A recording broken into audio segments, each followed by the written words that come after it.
خوشگلا سوال میکنن که خرمالی به انگلیسی چی میشه؟ به هر حال سوال میشه دیگه، ممکنه سوال بشه. اینجا خرمالی چی میشه به انگلیسی؟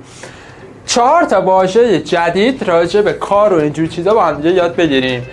donkey work همون خرمالی خودمون. مثلا most interns are stuck doing donkey work instead of learning new skills.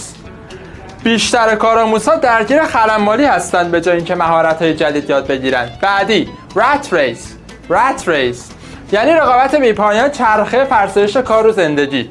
مثلا he realized he was stuck in the rat race and decided to change his lifestyle. او فهمید که در چرخه فرساینده کار و زندگی گیر افتاده و تصمیم گرفت سبک زندگیش را تغییر دهد. بعدی didn't job یعنی شغل بدون آینده، شغلی که هیچ فرصت پیشرفتی نداره، هیچ آینده‌ای نداره، بهش میگن didn't job. مثلا he quit his didn't job and looked for a better opportunity. او شغل بدون آینده اش را رها کرد و به دنبال فرصت بهتری گشت. و در نهایت burnout یعنی فرسودگی شغلی. البته این burnout فقط توی شغلا به کار نمیبره، توی موارد دیگه هم استفاده میشه.